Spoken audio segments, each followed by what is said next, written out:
Silence. Complete silence.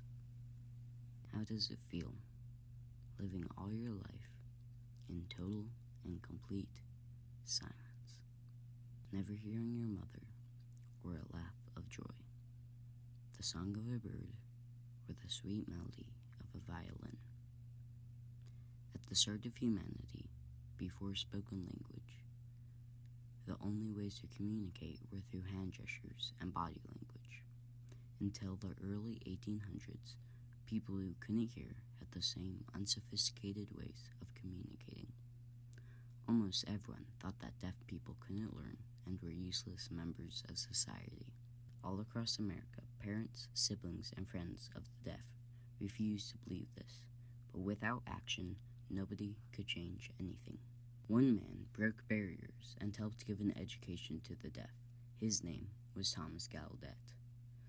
At a time when the belief that deaf people couldn't be taught was accepted by society, Thomas Gallaudet, inspired by Alice Cogswell and taught by Laurent Clerc, made it his goal to make a language that could be taught to and learned by deaf students, breaking language, academic, and social barriers.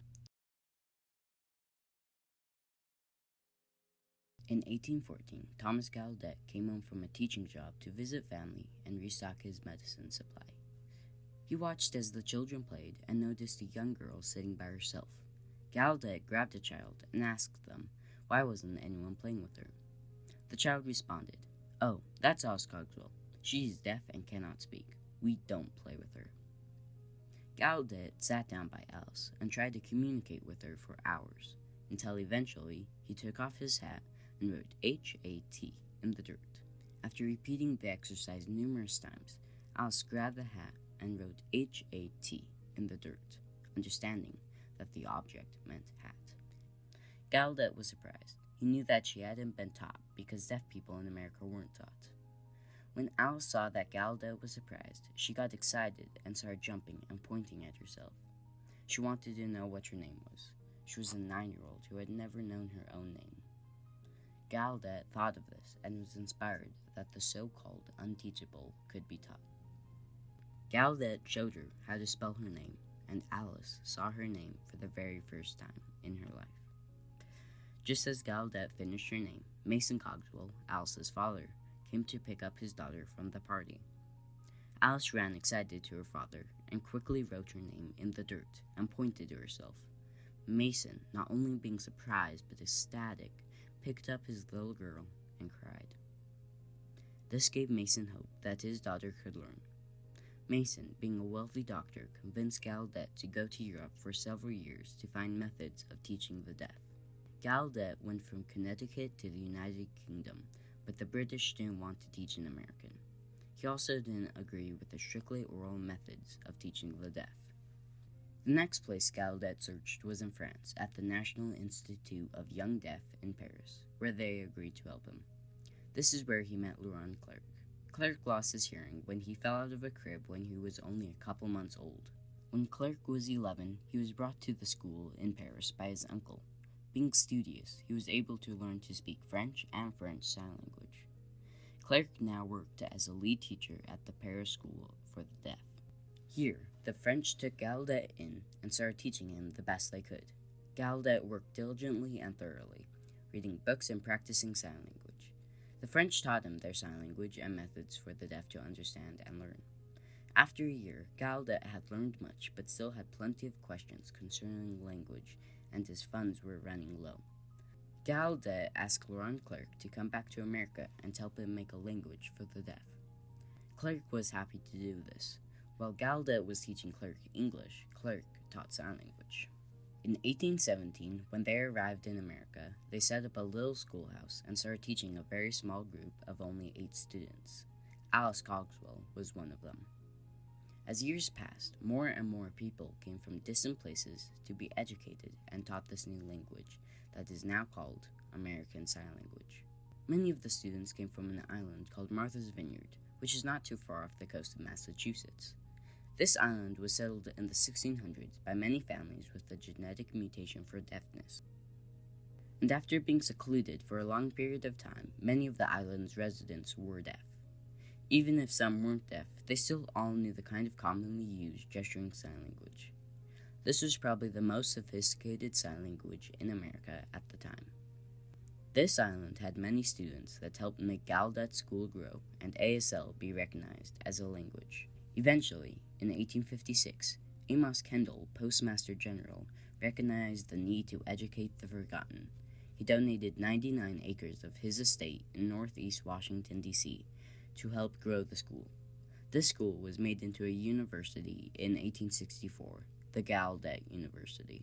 Now that people were graduating and returning home with the ability to communicate with their own language, American Sign Language, they caught the eyes of more people such as Alexander Graham Bell, who did not believe that American Sign Language was a viable option to teach the deaf.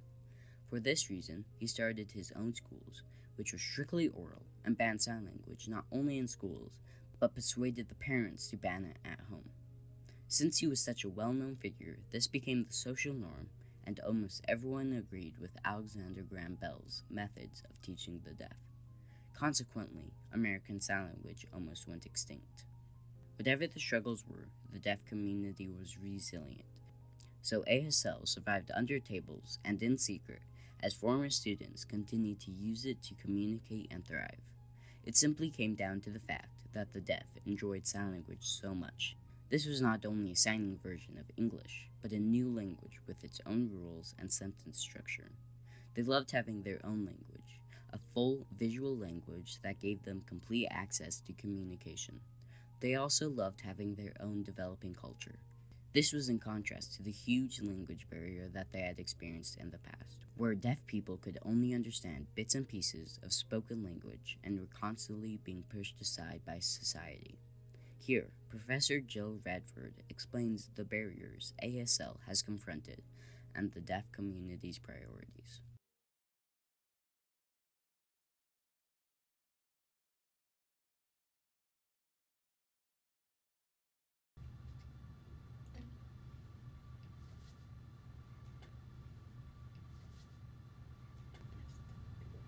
So using ASL gives deaf people a path to communicate with each other. It's much more smooth. It doesn't have limitations.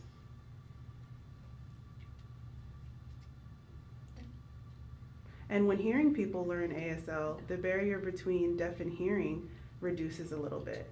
It's not as strong. It's more flexible, and communication's able to happen. And really, communication is the biggest barrier. So when those wall comes down, there's access for everyone, both deaf and hearing.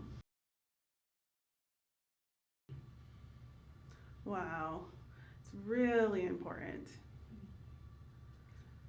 One of the most important things for the deaf community is for children to become, educated, to be taught equally to their peers. We don't want there to be any disadvantages. We want them to develop normally and have successful lives. It's really important for deaf children to become educated. The people from Martha's Vineyard, the teaching of French Sign, and their own local languages all came to the Gallaudet University and was the foundation of making a language that all deaf people could use and love. This also gave them connections and culture with others so they could be a part of a community which they had been excluded from for so long. They defied society's barriers of discriminating ideas and beliefs. In America today, more than 1 million people know and use American Sign Language. When Thomas Gallaudet traveled to Europe to find methods to teach the deaf, he thought he was only there to find ways to teach a neighbor's daughter. Now in schools across America and Canada, millions of deaf children are learning along with peers because of the barriers that ASL has broken down. With the inspiration of a little girl named Alice, Gallaudet helped guide the access to communication, education, and social acceptance for all deaf people. Now all parents can connect and communicate with their children, just like Mason Cogswell did with Alice using American Sign Language.